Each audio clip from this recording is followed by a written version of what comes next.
Здраво, ова е бонус издание на Видеологија со Златко Ѓелески, дигитален краток осврт за актуелни филмски остварувања, односно спонтанна критичка анализа која е збир на први впечатоци илустрирани со подвижни слики.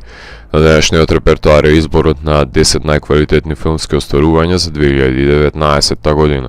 Изборот го направи врз основа на изгледаните 705 филмови во текот на оваа година, од кои на 48 им подготвив засебни изданија за емисијата Видеологија, а од најдобрите ги избрав најдобрите врз основа на конзистентноста на формата и содржината, оригиналноста на тематиката, умешноста во незината реализација и високите естетски мерила кои гарантираат долготрајна впечатливост. Започнуваме. На 10-то место се наоѓа Portrait of a Lady on Fire на Селин Скиама, во кој младата сликарка Мериен, глумена од Номи Марланд, која кон крајот на 18-тиот век е повикана на еден мал изолиран остров и најмена да наслика портрет на Елоиз, глумена од Адел Анел, како нејзин свадбен подарок. Меѓутоа, со секое повлекување на четката врз платното се зголемува љубовта помеѓу сликарката и моделката.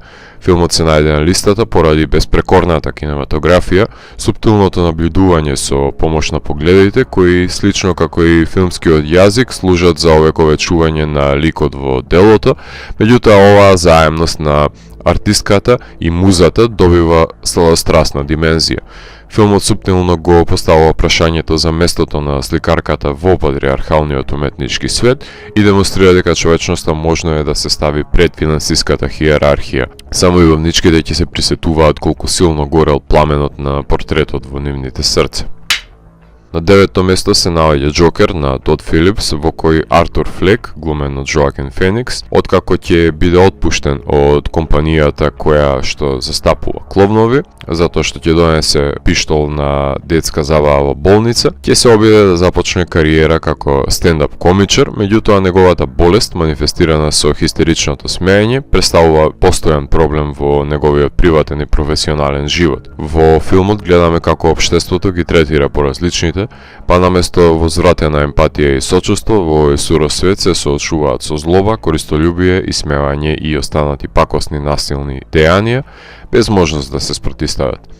На тој начин нешто се крши во Артур и станува гласот на обесклавесените, непокорни бунтовници на трулиот систем.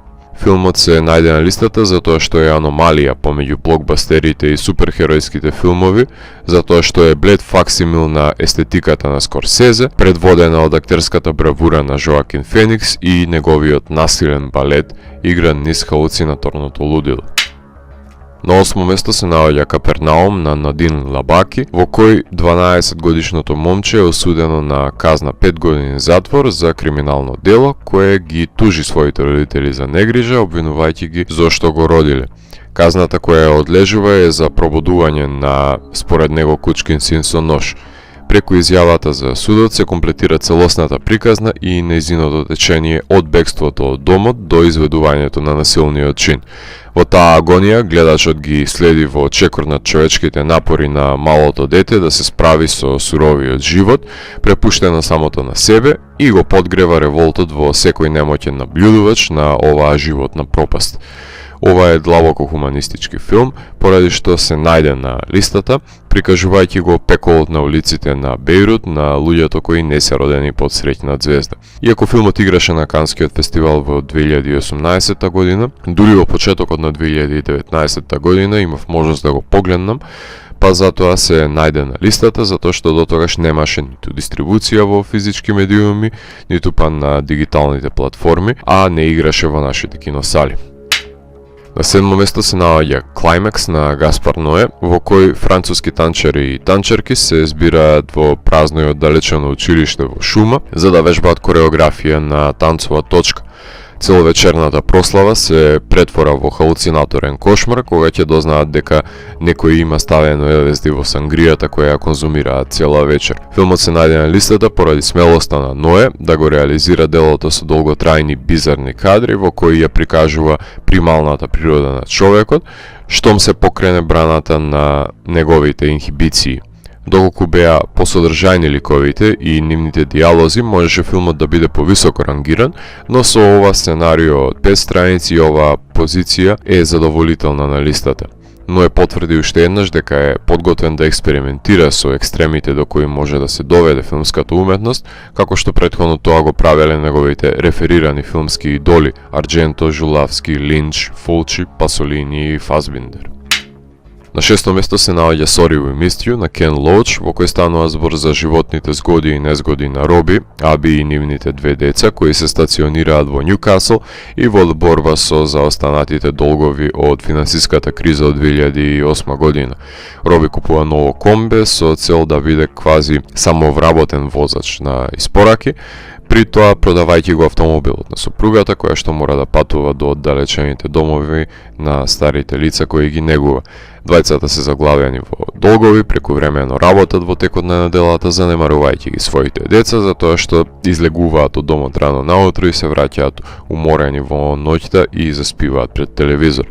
Филмот се најде на листата затоа што наместо Лоуч да ужива во својата пензија, тој на 80 години го сними срцепарателниот I, Daniel Blake, кој покрај тоа што е ненадминлив, имаше смелост да го наследи со овој филм во кој имаме четворица Даниел Блейка, за кои гледачот навива да добијат одмор од тегобите на животот барем еден ден, посакувајќи да не дојде до кршење на семејството од пукнатините на неправдата.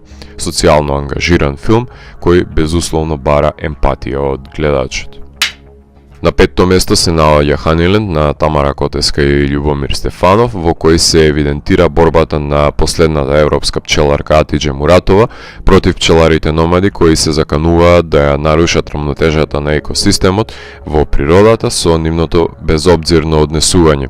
Филмот се најде на листата затоа што ги стенчува границите на документаристиката и ја доближува до играната форма, иако во чекор ги следи низините постулати. Поседува една хуманистичка големина, олицетворена преку ликот на грижеливата Атиџе, која има подеднакво разбирање за потребите на луѓето и пчелите, како и за балансирањето на универзумот со преполувување на медот на пчелите, наспроти алчноста на ликовите кои сакаат брза заработка, при тоа нарушувајќи го екосистемот, чии што последици сите ги плаќаме, што е причината поради која овие ликови се доведени до работ на сиромаштијата и преживувањето. Филмот не е само синтетизирање на егоизмот и користолюбието, туку има и една тегобна сцена, како и прекрасна кинематографија со која ги надвиснува преостанатите документарни филмови кои ги погледнав оваа година. На четврто место се наоѓа Мидсомар на Ари Астер, во кој Дени, глумена од Флоренс Пју, и Кристијан, глумен од Джек Рейнор, се заглавени во токсична врска во која што и се надзира крајот, во постојано недоразбирање, недоверба и негирање, меѓутоа по една семејна несреќа, Дени се само поканува на експедицијата на Кристијан и неговите пријатели Џош и Пеле во оддалечено шведско село, кај што живее комуната на Пеле, која организира фестивал за летна рамноденица.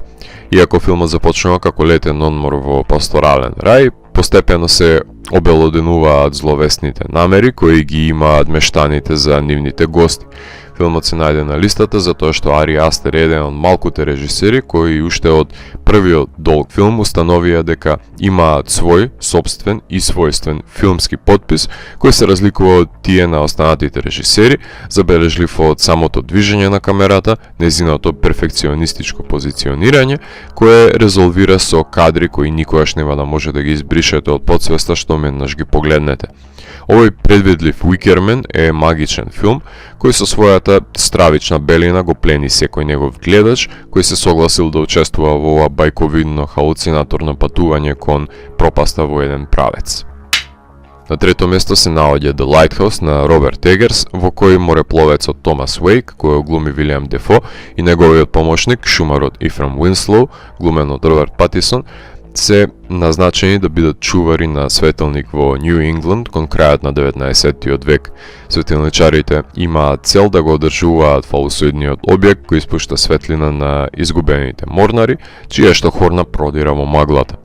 Ова е филм за изолацијата и лудилото на двајцата светилничари кои постепено го губат разумот. Актерските изведби се доведени до екстреми благодарение на самите сурови услови на снимање, а мистеријата која се крие во светлото станува целосно недоодгатната и по последниот кадар. Кинематограферот Блашке се надминал себе си во снимањето на овој монохроматски звучен филм, кој се доближува до естетиката на немиот филм, со опремата со која е снимен и аспектот со кој е фотографиран и до природата на доцна романтичарската литература со самото сиже. Иако би сакал ловкрафтовските елементи максимално да се нагомилат, ова е неповторлив филм за снимање, па дури и за самиот Егерс. На второ место се наоѓа Marriage Story на Ноа Баумбах, во кој станува збор за бракот кој се распаја помеѓу Чарли, глумен од Адам Драйвер, и Никол, глумена од Скарлет Јохансон, додека фамилијата останува заедно. Уште од кадрите снимени на рака од прологот на делото, непосредно се запознаваме со силните страни, односно карактерните обележја на сопружниците, кои еден кај друг многу добро си ги познаваат, со оглед на тоа што при заедничкиот живот неизбежно е да ги согледаат своите слабости и силни страни, за да може да функционираат како заедница. Меѓутоа, ги запознаваме во фаза на животот во кој секој го има оддалечено животниот пат од другиот, при што обидот да се дофати љубовта не се случува во исто време, напротив, секој посегнува кон неа во различен миг, па затоа не настанува посакуваното заемништо. Филмот се најде на листата не само затоа што е најдобриот филм на Ноа, не само затоа што е најперсонален за него, не само затоа што е одлично снимен од Роби Рајан, туку затоа што прекрасно е одглумен од Драйвер и Јохансон, балансирајќи ја трагикомедијата со леснотија, со која нема гледач кој нема да се поврзе со ликовите. На почесно место на листата се наоѓаат Monos, High Life, Synonyms, Once Upon a Time in Hollywood, The Irishman, Pain and Glory. На прво место на листата се наоѓа Parasite на Бонг Јун Хо, во кој сиромашната фамилија на невработени измамници кои таргетираат богато семејство, метнувајќи се како негови помошници на најразлични рамништа за да се гледаат дека не се тие единствените искористувачи на благодетите на богатите. Филмот го прогласувам за најквалитетно филмско остварување за 2019 година, бидејќи самиот режисер маестрално си поигрува со сатирата, трилерот, комедијата, мелодрамата и хорор елементите со толкава контрола и вештина што не дозволува творбата во ниту еден миг да изгледа карикатурално. Филмот е одличен пресек на денешното финансиски поделено општество, кон кое ја наметнува социокритиката, истовремено протнувајќи длабоки хумани димензии и емпатија, во која ниту еден лик не е едноличен, туку е повеќе слоен, односно не станува збор за потполни протагонисти или антагонисти, затоа што во сите преовладува борбата со сивилото, обидувајќи се да преживеат секој нареден ден. Нема гледач кој нема да го допре филмот, па макар и тоа да е на некое површно ниво или пак субстанцијално да го промени од корен. Ова беше бонус изданието на дигиталната архива Видеологија, посветена на 10 најквалитетни филмови за 2019 година. Доколку ви се допадна, лајкувајте го видеото, споделете го и следете го каналот. Постигнете и поснатите рецензии на виртуелната полица. Ви благодарам за вниманието. Среќни празници и нека 2020 година ви биде исполнета со филмски изданија кои ќе ви го променат животот. Поздрав!